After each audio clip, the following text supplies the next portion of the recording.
नमस्कार, बहुत स्वागत है आपका बंसल न्यूज के प्राइम टाइम बुलेटिन में। मैं हूं दीपक मिश्रा। खबरों के साथ चलिए शुरुआत करते हैं बुलेटिन की। और सबसे पहले बात मध्य प्रदेश की, जो एक बार फिर नंबर 1 बना है। कोरोना वैक्सीनेशन में टीकाकरण के मामले में एक नया रिकॉर्ड स्थापित किया है प्रदेश ने। राजधानी से ये बड़ी खबर बता दें आपको, टीकाकरण में मध्य प्रदेश ने एक नया रिकॉर्ड बनाया है। 82.1% आबादी को वैक्सीन के दोनों डोज अब तक लग चुके हैं। आज महाअभियान के तहत 15 लाख लोगों को टीका लगाया गया। पहला डोज की बात करें तो प्रदेश में 94% से अधिक आबादी को वैक्सीन का पहला डोज लग चुका है और 82% से अधिक लोगों को दूसरा डोज लग चुका है। वैक्सीनेशन का रिकॉर्ड बनने पर मंत्री विश्वास सारंग ने खुशी जाहिर की है और कहा है कि दिसंबर के अंत तक 100% वैक्सीन के दोनों डोज लगाने का हमने लक्ष्य रखा है। मध्य प्रदेश के लिए आज एक गर्व की बात है। आज मध्य प्रदेश ने 2 रिकॉर्ड बनाए हैं। पहला तो टीकाकरण में देश में सीट्स पर मध्य प्रदेश पहुंच गया और दूसरा महावैक्सीनेशन अभियान में आज रिकॉर्ड करीब 15 लाख लोगों को टीका लगाया गया है। इस पर बात करने के लिए हमारे साथ मध्य प्रदेश के चिकित्सा शिक्षा मंत्री विश्वास कैलाश सारंग जी हैं। सर, 2 नए रिकॉर्ड आज, 2 कीर्तिमान। निश्चित रूप से ये प्रसन्नता की बात है। देश के यशस्वी प्रधानमंत्री जी को बहुत बधाई। उनके नेतृत्व में जिस प्रकार से हमें मुफ्त में वैक्सीन मिली है, और हमारे माननीय मुख्यमंत्री जी को भी बहुत ही साधुवाद। उनकी लीडरशिप ही है जो आज मध्य प्रदेश में सेकंड डोज में हम देश में अव्वल आ गए हैं। हमने लगभग 82.1% लोगों को सेकंड डोज लगवा दिया है। आज का जो महावैक्सीनेशन अभियान था उसमें हम अभी तक लगभग 15 लाख लोगों को वैक्सीन लगा चुके हैं। रात में 10 बजे तक ये वैक्सीनेशन चलेगा। मुझे प्रसन्नता है कि हम कोरोना की इस लड़ाई का जो सबसे धारदार हथियार वैक्सीन है, उस कार्यक्रम को जनता तक पहुंचाने में और वैक्सीनेशन में अव्वल रहे हैं। ये हम सबके लिए प्रसन्नता की बात है। सबसे मेन बात ये सर, 82.1% देश में नंबर 1 वैक्सीनेशन में, श्रेय किसको देंगे आप? देखिए, सबसे बड़ा श्रेय तो जनता को है कि जनता लगवा रही है, और बड़ा श्रेय है नरेंद्र मोदी जी को, बड़ा श्रेय है शिवराज सिंह चौहान जी को कि उनकी पॉलिटिकल विल के कारण ही तो ये सब कुछ हो पा रहा है। और जनता को इस बात का धन्यवाद है कि जनता ने मोदी जी के मुफ्त में जो उपहार मिला है मुफ्त वैक्सीन का, उसको शिरोधार्य किया है। शिवराज सिंह चौहान जी की रणनीति है। तो मुझे लगता है कि निश्चित रूप से चाहे देश का वैज्ञानिक हो, चाहे जनता हो, या देश या प्रदेश की सरकार हो, क्रेडिट सबको जाता है। 100% वैक्सीन हम कब तक टारगेट पूरा कर लेंगे? 100% पूरा मध्य प्रदेश? हमारा टारगेट है कि हम जो हमारा एलिजिबल पॉपुलेशन है, टारगेटेड पॉपुलेशन तो है ही, पर उसके साथ साथ सेकंड डोज के लिए एलिजिबल पॉपुलेशन, उसको हम दिसंबर के महीने में पूरी तरह वैक्सीनेट कर देंगे, दोनों डोज। तो ये थे मध्य प्रदेश के चिकित्सा शिक्षा मंत्री विश्वास कैलाश सारंग जी, जिन्होंने जो 2 रिकॉर्ड मध्य प्रदेश ने बनाए हैं, पूरा श्रेय जनता को दिया है और देश के प्रधानमंत्री को दिया है। कैमरा पर्सन विजय सेजकर के साथ आकर्ष शर्मा, बंसल न्यूज, भोपाल। खबर जबलपुर से, जहां एमपी पंचायत चुनाव मामले में हाईकोर्ट के जल्द सुनवाई से इनकार के बाद अब सुप्रीम कोर्ट में एक बार फिर याचिका लगाई गई है। याचिकाकर्ताओं ने सुप्रीम कोर्ट में आवेदन पेश किया है। अब इस मसले पर कल सुप्रीम कोर्ट में सुनवाई होगी। वरिष्ठ अधिवक्ता विवेक तनखा सुप्रीम कोर्ट में पक्ष रखेंगे। हाईकोर्ट के आदेश के खिलाफ सुनवाई की अपील है। ये पंचायत चुनाव में रोटेशन प्रणाली का पालन न होने की चुनौती दी है। इससे पहले एक दिन पहले ही सुप्रीम कोर्ट ने स्पष्ट कह दिया था कि जल्द से जल्द हाईकोर्ट ही इस मामले का निपटारा करे, लेकिन जबलपुर हाईकोर्ट में सुनवाई नहीं हो पाई और अब एक बार फिर से सुप्रीम कोर्ट का रुख करेगी कांग्रेस। राज्यसभा के सदस्य, राज्यसभा सांसद, कांग्रेस नेता विवेक तनखा अपना पक्ष रखेंगे। ये इलेक्शन का मैटर है और एक कॉन्स्टिट्यूशनल चीज़ गलत हो रही है कि कॉन्स्टिट्यूशन कुछ और बोल रहा है और आप कुछ और प्रक्रिया अपना रहे हैं। तो थोड़ी देर तक बहस हुई उसमें। वरिष्ठ अधिवक्ता श्री विवेक तनखा वहाँ माननीय सर्वोच्च न्यायालय के सामने थे। उन्होंने बताया कि वो एक कोई ऑर्डर पास करने वाले हैं, लेकिन यूँ लगता है कि कल अभी रजिस्ट्री वालों ने समझाया कि कल फिर से उस मामले को सुनवाई के लिए रखा है। तो कल मामले की सुनवाई होगी। इस त्वरित सुनवाई के आवेदन को ना सुनने के कारण मध्य प्रदेश पंचायत चुनाव को लेकर दायर याचिका पर अब जबलपुर हाईकोर्ट में 21 दिसंबर को सुनवाई होगी। मिली जानकारी के मुताबिक सुप्रीम कोर्ट के निर्देश पर हाईकोर्ट ने 3 जनवरी की बजाय 21 दिसंबर को सुनवाई की तारीख मुकर्रर की है। दरअसल हाईकोर्ट ने विंटर वैकेशन के बाद 3 जनवरी को सुनवाई की तारीख मुकर्रर की थी, जिस पर याचिकाकर्ताओं की तरफ से एक बार फिर सुप्रीम कोर्ट में आवेदन दिया गया कि सुनवाई की तारीख 3 जनवरी यानी चुनाव का पहला चरण संपन्न होने के नजदीक रहेगा, जिसके बाद सुप्रीम कोर्ट के निर्देश पर हाईकोर्ट ने 21 दिसंबर को सुनवाई की तारीख मुकर्रर की।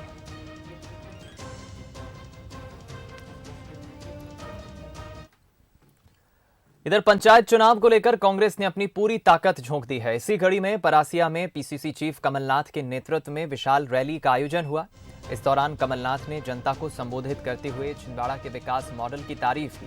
साथ ही सांसद नकुल नाथ ने किसानों की परेशानी को बताते हुए कहा कि प्रदेश किसान खाद के लिए तरस रहे हैं, आज उनकी फसल तक नहीं बिक पा रही है। इतने सालों आपने मुझे बल और शक्ति दी, मैंने अपनी जवानी समर्पित कर दी अपने जिले को। छिंदवाड़ा की अलग पहचान बने, ये मेरा प्रयास था। आप तो कहीं भी जा सकते हैं, कहीं भी जाए देश में या प्रदेश में, आप छाती ठोक कर कह सकते हैं कि मैं छिंदवाड़ा से आया हूं। किसानों की बात करें, पहले तो किसानों को खाद नहीं मिलता। अगर खाद मिलता है तो काला बाजारी के माध्यम से मिलता है। जब खाद मिल जाता है तो फसल के दाम, जब हमारा किसान अपनी फसल बेचने जाता है, उसको अपनी फसल की सही कीमत नहीं मिल पाती, सही मूल्य नहीं मिल पाता। मध्य प्रदेश में 2023 का सपना देख रही कांग्रेस अब आक्रामक रणनीति के साथ आगे बढ़ने जा रही है। यानी बीजेपी की तर्ज पर वो अब हर वार पर वार और पलटवार करने की तैयारी में है। कांग्रेस अब हमलावर, बीजेपी की हर रणनीति पर नजर। इस बार कांग्रेस का कुछ यही प्लान है, हर वार पर तत्काल पलटवार और जमीनी पकड़ बनाने के लिए कार्यकर्ताओं को सक्रिय रखते हुए फर्जी वोटर लिस्ट पर काम कर अपनी ताकत को बढ़ाना। हमको अपनी शैली बदलना भी पड़ेगी। तत्काल वार पे पलटवार करना अब हमारे लिए ज़रूरी हो गया है कि मेरे नेता राहुल गांधी ने कहा था कि बीजेपी से लड़ना आसान है, कोई बड़ी बात नहीं, लेकिन बीजेपी के झूठ से लड़ना बड़ा मुश्किल है। तो जैसे ये कोई बात करे तत्काल पलटवार कर दो, इनका पर्दाफाश करो।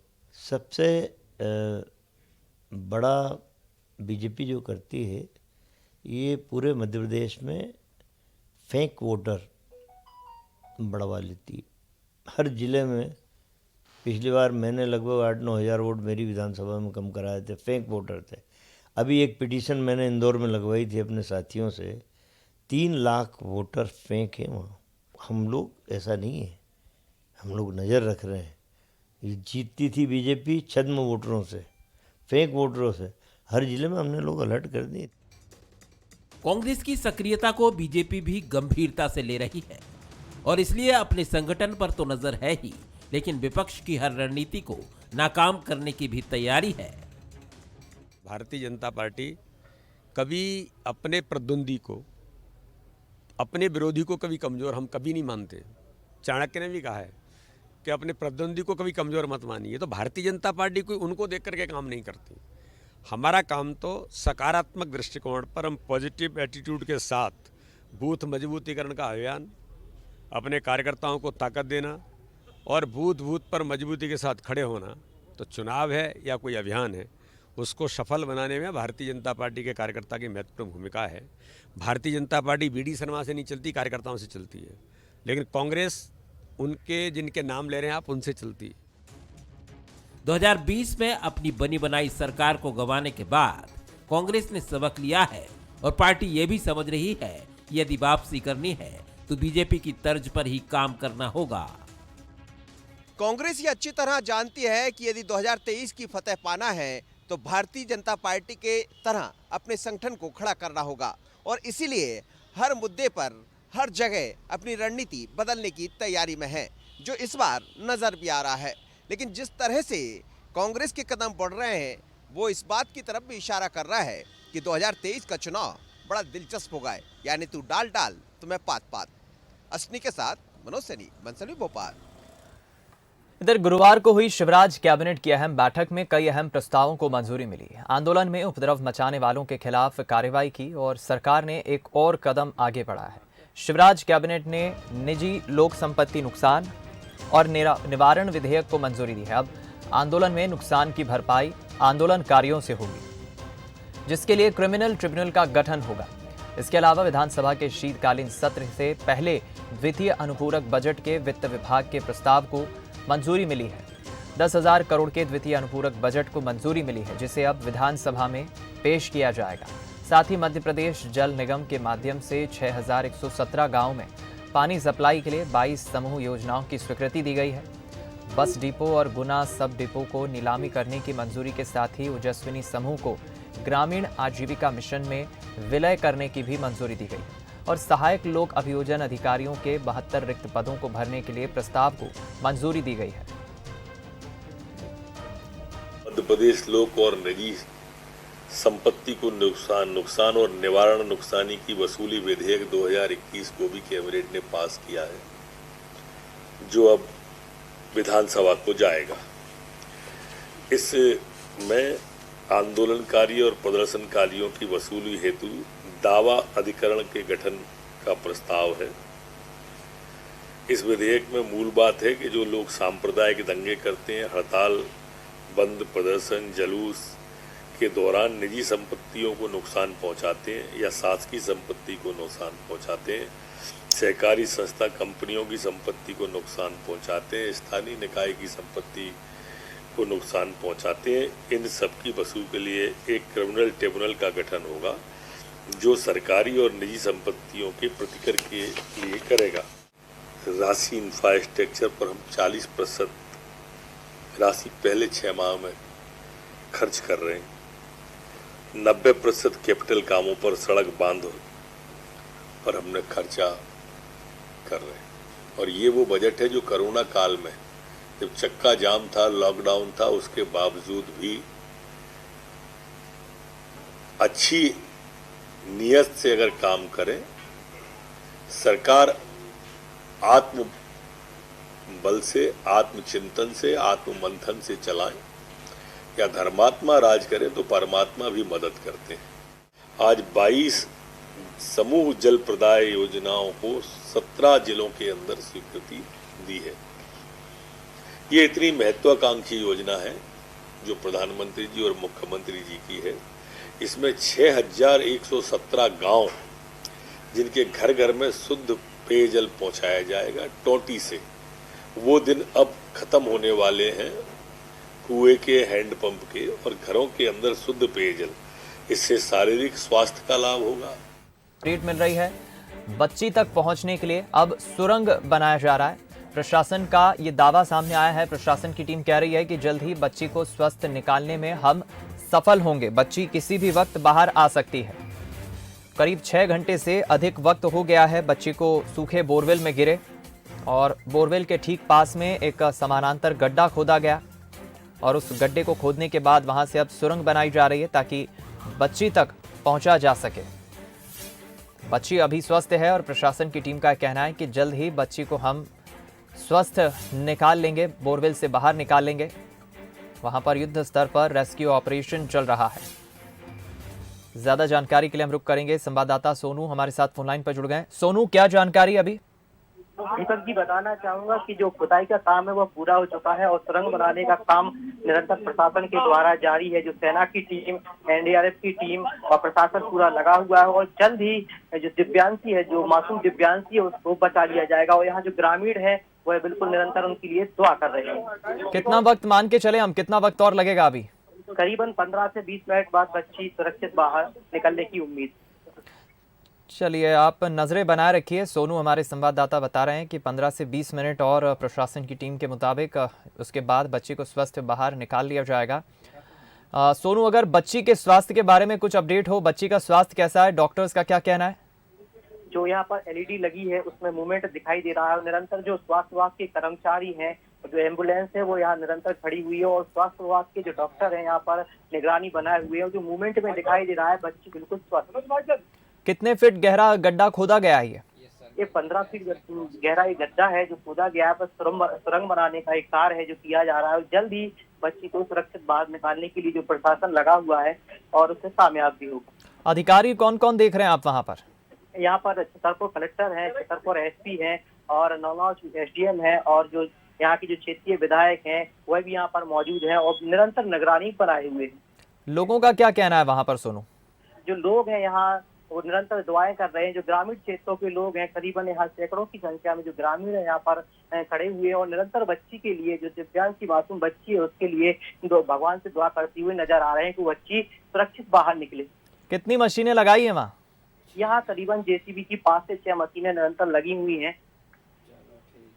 और लाइटों की कैसी व्यवस्था की गई है? यहाँ प्रशासन के द्वारा लाइट की व्यवस्था की गई है। निरंतर चारों तरफ लाइटें लगाई गई हैं। प्रशासन है वो निरंतर निगरानी बनाए हुए है और जो लोग हैं यहाँ पर भीड़ है उसको हटाने का भी उनके द्वारा प्रयास निरंतर किया जा रहा है। कितना वक्त हो गया है बच्ची को बोरवेल में गिरे सोनू? अभी करीबन 5 से 6 घंटे तो करीबन हो ही गए हैं बच्ची को इस बोरवेल में गिरे हुए। परिजन का क्या कहना है? जो परिजन है उनके जो पिताजी है वो बताया जा रहा है कि वो दिल्ली में जो मजदूरी का काम करते हैं। उनकी माताजी है वो निरंतर यही आस लगाए कि भगवान हमारी जो बच्ची है उसको सुरक्षित बाहर निकाल लिया जाए। चलिए नजरें बनाए रखिए, आपसे अपडेट्स हम लेंगे। सोनू विश्वकर्मा हमारे संवाददाता बता रहे हैं कि कुछ ही देर में बच्ची बाहर सकुशल स्वस्थ बाहर आ जाएगी। प्रशासन की टीम मुस्तैदी से रेस्क्यू ऑपरेशन चला रही है। गड्ढा जो समानांतर खोदा गया था उसे खोदा गया है। 10 से 12 फीट से भी अधिक गहराई तक इस गड्ढे को खोदा गया है और अब सुरंग वहाँ बनाई जा रही है गड्ढे के भीतर, और सुरंग के ज़रिए बच्ची तक पहुँचने की कोशिश वहाँ पर जारी है। कलेक्टर, तहसीलदार, प्रशासनिक टीम वहाँ पर मौजूद है और कुछ ही देर में ये खबर है कि बच्ची को स्वस्थ निकाल लिया जाएगा। पुलिस अधिकारी भी वहाँ पर पहुँचे हैं। दूसरी तरफ एनडीआरएफ की टीम भी वहाँ पर पहुँची है। ये सीसीटीवी फुटेज आया है लेकिन स्पष्ट नज़र नहीं आ रहा है इसमें। तस्वीरें हम कोशिश करेंगे और बेहतर तस्वीरें आप तक पहुंचाने की। दूसरी तरफ एनडीआरएफ की टीम भी वहां पर मौजूद हैं। परिजन भी और लोग भी बस दुआएं कर रहे हैं किसी भी तरह बच्ची स्वस्थ और सकुशल बाहर बोरवेल से निकल जाए। एनडीआरएफ की टीम लगातार कोशिशों में जुटी है। बच्ची तक पानी भी पहुँचाया जा रहा है, ऑक्सीजन भी पहुँचाया जा रहा है ताकि बच्ची को बाहर निकलने में किसी तरह की कोई परेशानी ना हो। जेसीबी की मदद से वहाँ पर जो गड्ढा खोदा गया वो तस्वीरें आप देख रहे हैं। हालांकि रात होने की वजह से, अंधेरा होने की वजह से प्रशासन को अतिरिक्त लाइटों की व्यवस्था करनी पड़ी। वहाँ पर अतिरिक्त लाइटें लगाई गई हैं।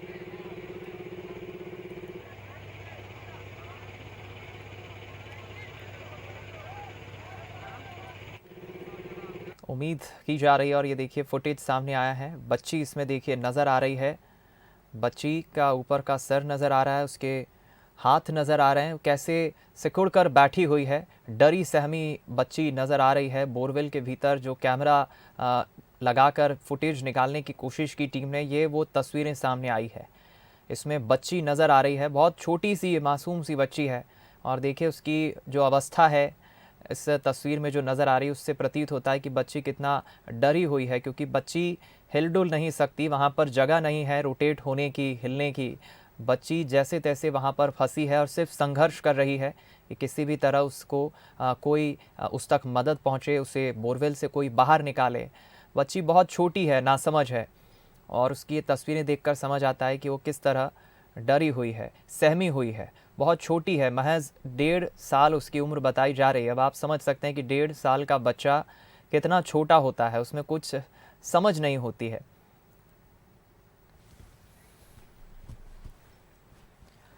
रुक करते हैं अगली खबर का। कुन्नूर हेलीकॉप्टर हादसे में घायल ग्रुप कैप्टन वरुण भी आखिरकार जिंदगी की जंग हार गए।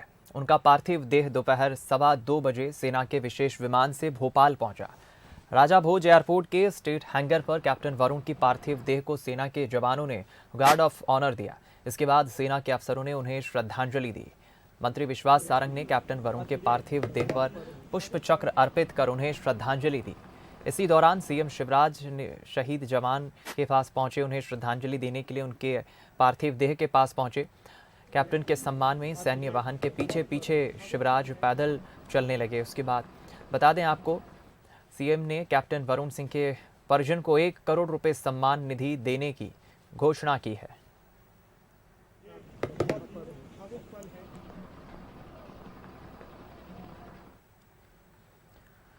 कल सुबह 11 बजे 17 दिसंबर को सुबह 11 बजे बैरागढ़ में कैप्टन का अंतिम संस्कार होगा। ये आज शाम की तस्वीरें हैं।